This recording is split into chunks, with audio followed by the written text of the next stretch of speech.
शिवाय ओम नमः शिवाय नमः शिवाय ओम नमः शिवाय नमः शिवाय ओम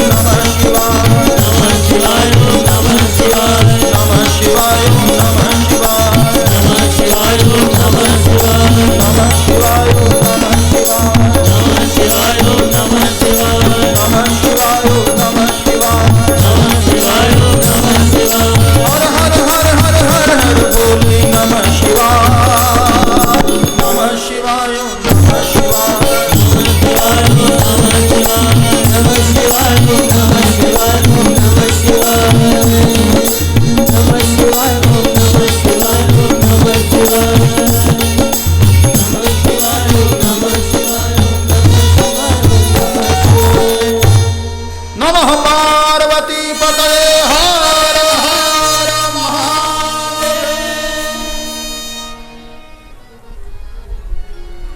अब शौनक ऋषि ने सूत जी से प्रश्न किया।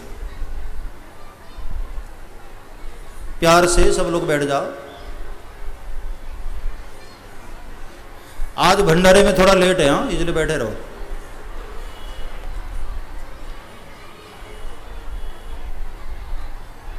सब जिसको जहां जगह है शांति से बैठे रहो। ये तो इसलिए जानबूझकर भजन गाया कि थोड़े खड़े होकर पैर सीधा कर लो। अब बैठ जाओ। और जो नहीं खड़े हुए बेचारे पछता रहे हैं कि अब और बैठना पड़ेगा आगे। ज्यादा देर नहीं, बस 5-7 मिनट आप लोग बैठे रहो।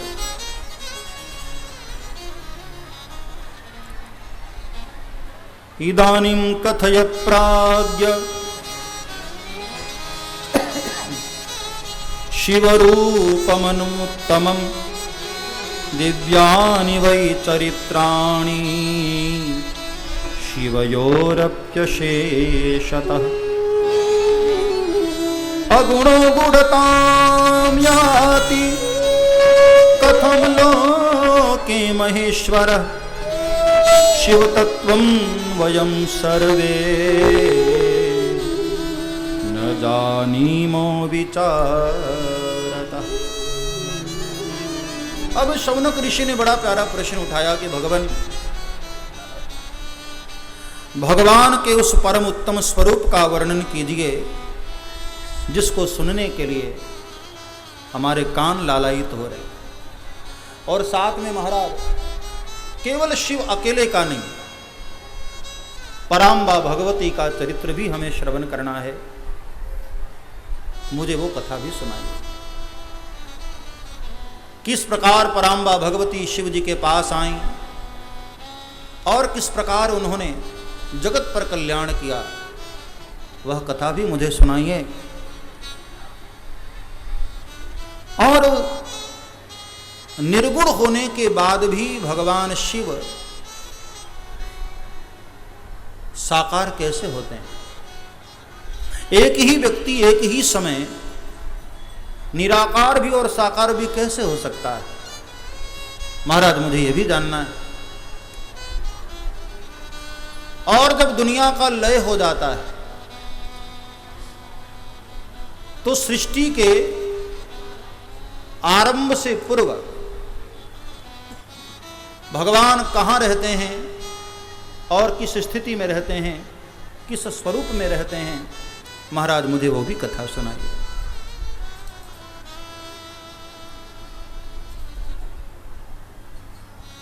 कहाँ से शिव तत्व का आरंभ होता है? महाराज वो कथा भी मुझे सुनाइए। प्रश्न सुनकर के सूत जी बड़े प्रसन्न हुए और कहा कि हे मनुष्यों, धन्य हैं आप लोग जिनके मन में शिव तत्व को जानने की लालसा जगी। बड़े उत्तम प्रश्न किया आप लोगों ने। एक बार यही प्रश्न भूतकाल में नारद जी ने अपने पितामह ब्रह्मा से किया था। तो ब्रह्मा जी ने जो उत्तर दिया है वो मैं आप लोगों को सुना दे रहा हूं।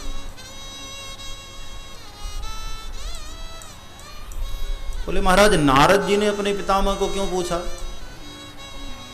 बोले भगवान विष्णु के कहने पर। नारद जी असल में बड़े परेशान हो गए थे। तब भगवान नारायण ने ही उनको शिव तत्व का उपदेश पाने के लिए ब्रह्मा जी के पास भेजा था। तो नारद परेशान क्यों थे? अब कथा नारद जी के चरित्र की ओर मुड़ गई। बाबा तुलसी ने भी मानस में बड़े विस्तार से वर्णन किया है। हिमगिरि गुहा एक अति, हिमगिरि गुहा एक अति पावनी, हिमगिरि गुहा एक अति पावनी, बह समीप सुरसरी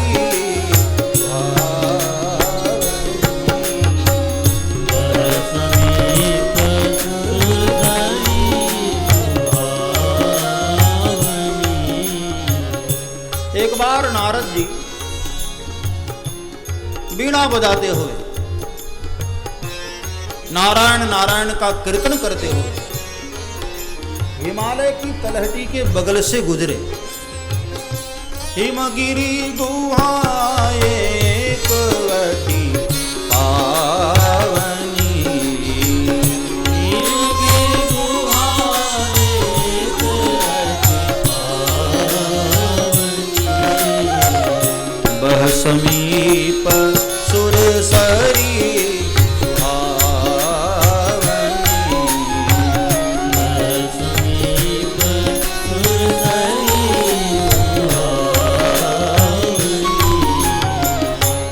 नारद जी गुजरे तो एक बड़ा रमणीक स्थान दिखाई दिया। हिमालय की तलहटी में ही बहुत प्यारा स्थान, कलकल निनाद करती हुई वहां से मां सुरसरी गंगा बह रही थी। शीतल मंद सुगंध हवा चल रही थी। बड़ा रमणीक स्थान। और वहां बगल में ही गुफा दिखाई दी। नारद जी ने सोचा यहां बैठकर भगवान की साधना की जाए, बड़ा मन लगेगा। संतों में और संसारियों में यही अंतर है। कोई सांसारिक ऐसी कोई पवित्र स्थान को भी देख लेता है तो उसको भोग विषय याद आते हैं, और संतों को कोई ऐसी प्यारी वस्तु दिखाई दे जाए तो परमात्मा की याद आती है। सोचा नारद जी ने यहां बैठ करके तप किया जाए, बड़ा मन लगेगा।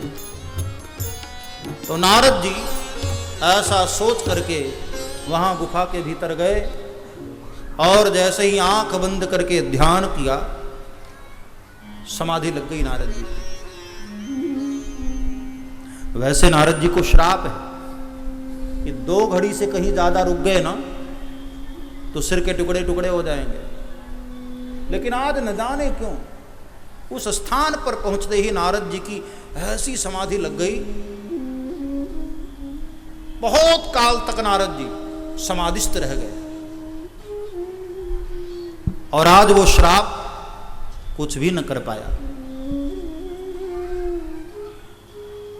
बात ऐसा है कि एक बार दक्ष ने नारद जी को श्राप दिया था। भागवत जी में कथा विस्तार से आती है। दक्ष ने 10,000 पुत्रों को उत्पन्न किया। नारद जी पहुंच गए और नारद जी ने उनके बच्चों को ऐसा उपदेश दिया ना, सबको साधु बना डाला। पहली बार तो दक्ष ने सहन कर लिया, 10,000 बच्चे एक साथ साधु बन गए। दूसरी बार 1000 पुत्रों को उत्पन्न किया, फिर से नारद जी पहुंच गए। और अब की बार भी नारद जी ने ऐसा उपदेश दिया ना, वो हजारों को भी फिर से साधु बना दिया। तब दक्ष को बड़ा गुस्सा आया कि मैं सृष्टि करता जा रहा हूं और तू साधु बनाता जा रहा। श्राप देता हूं, 2 घड़ी से कहीं ज्यादा रुक गया ना तो तेरी मृत्यु हो जाएगी। तब से नारद जी चलते रहते हैं, लेकिन जो काम 3 घंटे में किया करते थे ना, अब वो 2 घड़ी में ही कर देते हैं। नारद जी बस आए, 2 घड़ी रुके और जो करना होता करके चले जाते। लेकिन आज भगवत कृपा से नारद जी की समाधि लग गई। दक्ष का श्राप भी आज कुछ बिगाड़ न पाया। कारण क्या है? भगवान की कृपा। जीवन में कोई विकार से बच जाओ ना तो भगवान को एक फूल और ज्यादा चढ़ाना,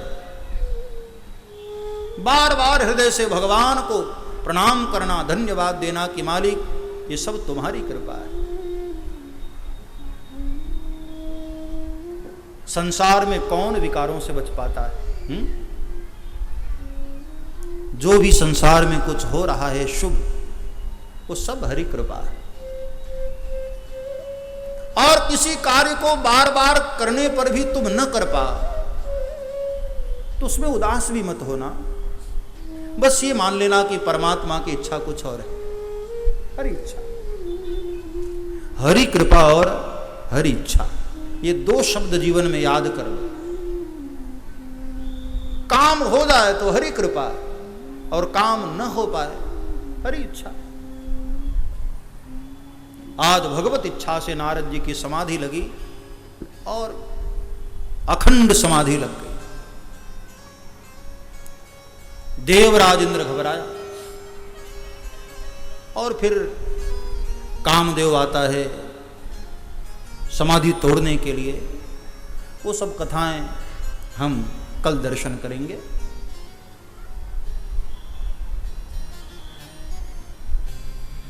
चार से ऊपर हो गया। आज मुझे भी 10 मिनट लेट हो गया था, इसलिए 15 मिनट एक्स्ट्रा मैंने कथा बोली। 1:15 बजे तक आ गया था, तो देख लो 4:30 तक बोला। गलती मेरी नहीं होती, गलती आप लोग करते हो। मैं तो अपना बराबर टाइम ले रहा हूं। जो चूक जाते हैं समय से वो चूक जाते हैं। कल बड़ा प्यारा प्रसंग शिव महापुराण में हम दर्शन करेंगे। वैसे तो राम कथा में हमने कई बार दर्शन किया है, लेकिन शिव पुराण के माध्यम से कल शिव जी का और माता पार्वती के विवाह का धूमधाम से हम दर्शन करेंगे। बड़ा दिव्य चरित्र कल की कथा में आने वाला है, इसलिए कल की कथा में आओ तो ऐसा लगे कि हम फंक्शन में आए, शादी विवाह में आए। जितना मेकअप आज है उससे डबल कल भी कर सकते हैं आप। और भाई लोगों का तो कोई मेकअप है ही नहीं कल के लिए, क्योंकि शिव जी की शादी है। शिव जी की शादी में कौन आए थे? भूत प्रेत ही आए थे। हाँ, ऐसा किसी को मेकअप करना है तो भाई कर सकते हो, लेकिन कल सपरिवार आप सादर आमंत्रित हैं। कल ये तुवन सरकार का जो ये प्रांगण है, कल एक प्रकार से हिमालय नगरी की वह भूमि होगी जहाँ पराम्बा भगवती का विवाह दर्शन होगा। और अभी आचार्य जी बता रहे हैं कि कल भोलेनाथ की असली बारात भी आने वाली, और बड़ा बड़ा प्यारा उत्सव है। और वैसे भी भाई ललितपुर में तो जब भी उत्सव होता है इतिहास ही बनता है। बड़ा प्यारा उत्सव आप लोग बनाते हो। तो कल भी भोलेनाथ की जो शादी का जो उत्सव है धूमधाम से मनाना है, और परिवार को हर सदस्य को लेकर आप आए, सादर आमंत्रित हैं। कोई भी पड़ोसी कल बचे न बिना कथा में आए। सबको लेकर आओ। एक फायदे की बात बताऊं, आपके कहने से आपका पड़ोसी कथा सुन लेगा ना तो उसको तो 90% मिलेगा, आपको 101% फल प्राप्त हो, 110%, उसका भी 10% आपको। अब ये तो हम हमेशा चाहते हैं कि पड़ोसी हमसे हमेशा नीचे ही रहे, हाँ, ये फायदे की बात है। कल सबको लेकर आओ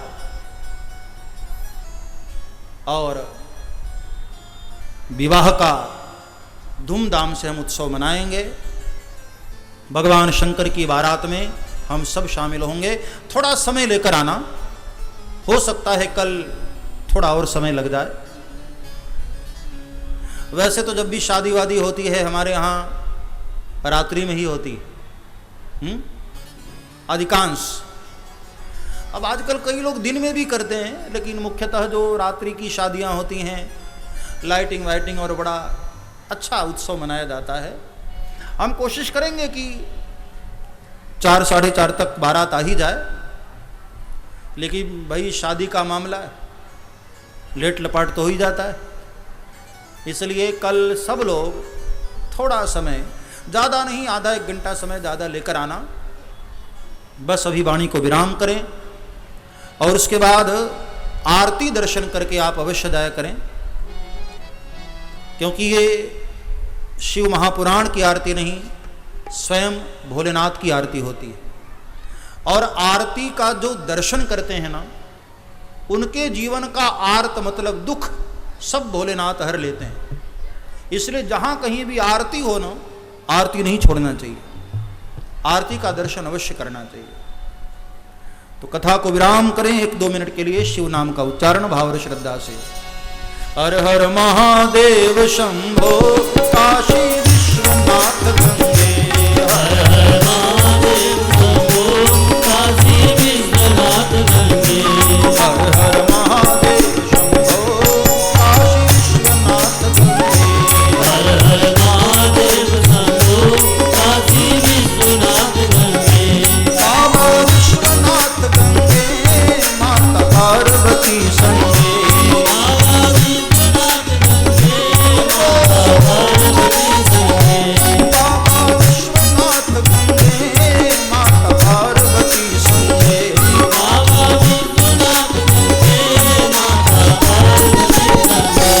हर हर महादेव शंभो काशी विश्वनाथ गंगे, हर हर महादेव शंभो काशी विश्वनाथ गंगे, हर हर महादेव शंभो काशी विश्वनाथ गंगे,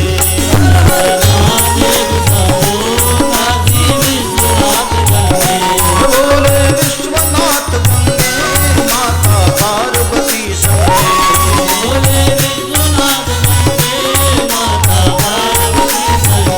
बोले विश्वनाथ बोले विश्वनाथ गंगे, माता पार्वती संगे,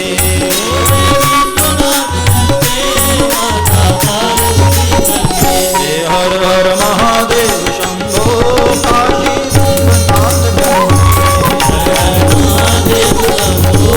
काशी विश्वनाथ गंगे, हर हर महादेव शंभो काशी विश्वनाथ गंगे, हर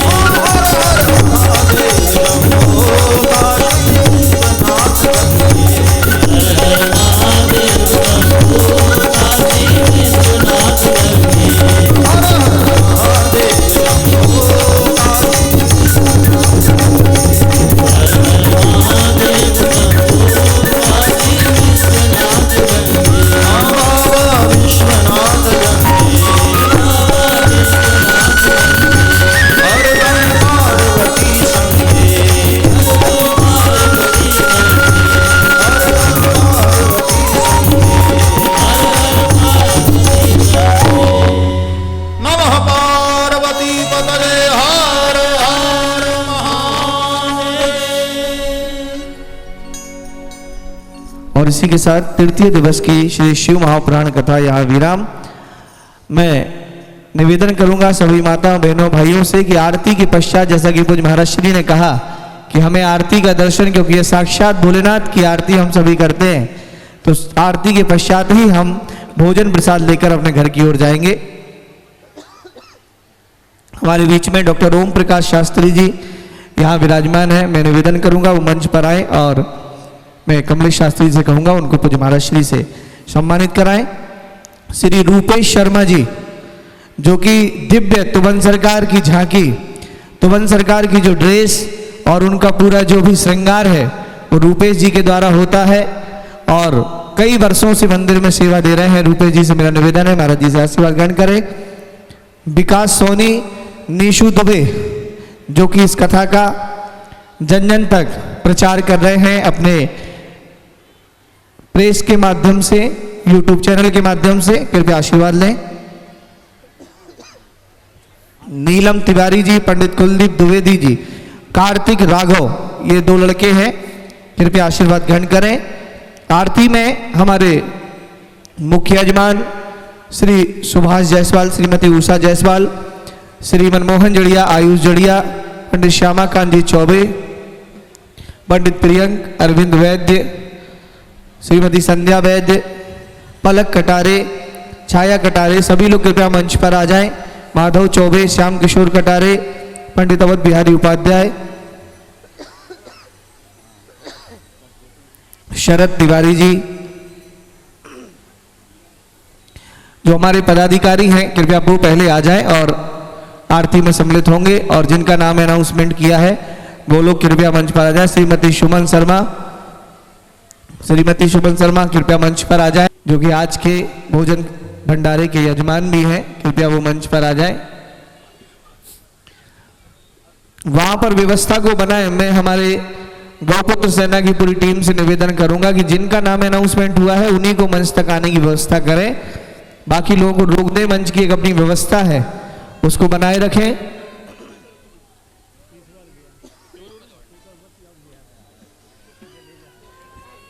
श्रीमती कल्पना परिहार, श्री माधव चौबे, श्री अभिषेक चौबे, पंडित विजय उपाध्याय, सभी लोग कृपया मंच पर आ जाएं और आरती में सम्मिलित हों। आइए चलते हैं आरती की ओर, भोलेनाथ की पावन आरती। ओम जय शिव ओंकारा, बोले हर शिव ओंकारा, ब्रह्मा विष्णु सदा शिव, बोले भोलेनाथ महाशिव, अर्धांगी तारा। ओम हर हर हर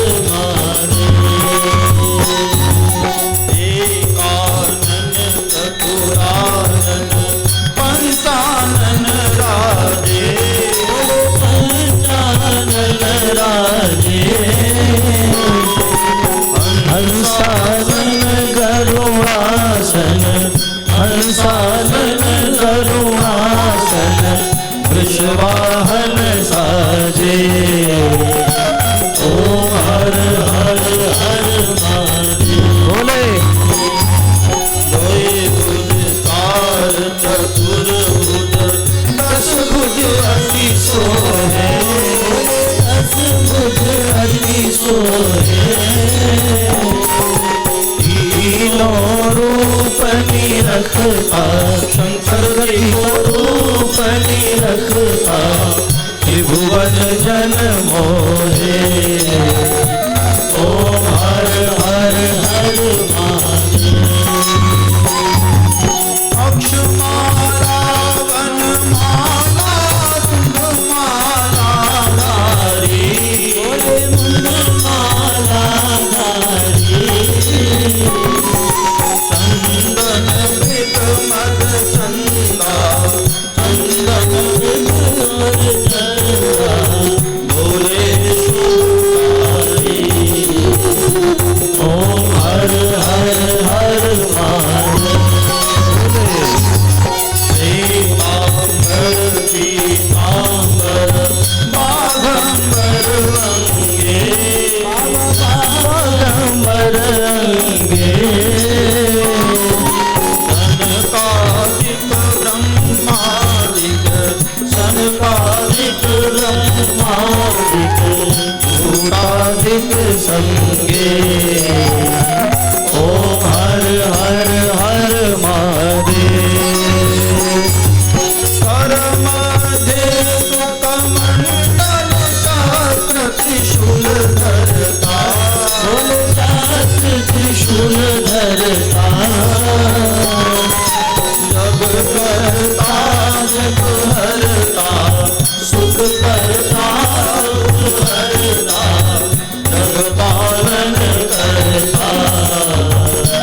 ओम हर हर हर महादेव।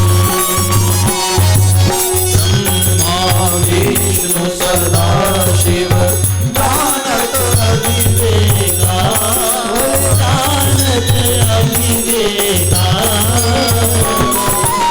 प्रणवाक्षर के मध्य ओमाक्षर के मध्य ये तीनों एका। ओम हर हर हर महादेव। त्रिगुण स्वामी जी की आरती जो कोई नर गावे, भोले प्रेम सहित गावे। कहत शिवानंद स्वामी मन भगत हरि हर स्वामी, मनवांछित फल पावे। ओम हर हर हर महादेव। जय शिव ओंकारा, बोले हर शिव ओंकारा। ब्रह्मा विष्णु सदा शिव, बोले भोलेनाथ महाशिव, अर्धांगी धारा। ओम हर हर हर महादेव। ओम हर हर हर महादेव। ओम हर हर हर महादेव। कर्पूर गौरम करुणावतारम, संसार सारम भुजगेन्द्रहारम, सदा वसंतम हृदयारविंदे, भवं भवानी सहितं नमामि। त्वमेव माता च पिता त्वमेव, त्वमेव बन्धु च सखा त्वमेव, त्वमेव विद्या द्रविणं त्वमेव, त्वमेव सर्वं मम देव देव। मंगलम भगवान विष्णु, मंगलम गरुड़ध्वज, मंगलम पुंडरीकाक्ष, मंगलाय तनोहरि। सर्वमंगलमांगल्ये शिवे सर्वार्थ साधिके, शरण्ये त्र्यंबके गौरी नारायणी नमोस्तुते, नारायणी नमोस्तुते। और ये श्री शंकर भगवान की जय। और इसी के साथ तृतीय दिवस की कथा समापन। मेरा निवेदन, सभी लोग आरती को विराजित करें और मंच को खाली करें। माताएं बहनें भाई लोग प्रसाद लेकर जाएं। और एक विशेष सूचना, कल ठीक 2:30 बजे बरनी चौराहे से भोलेनाथ की बारात इस भव्य पंडाल में आएगी। तो मेरे सभी छोटे भाई बहन जो उस भव्य बारात में भी शामिल होना चाहते हैं, यहाँ कथा चलेगी 1 बजे से 4 बजे तक। उसी बीच में 2:30 बजे से बहुत दिव्य बारात भोलेनाथ की बरनी कॉलेज पशु चिकित्सालय गौपुत्र सेना के द्वारा जो गौशाला का संचालन होता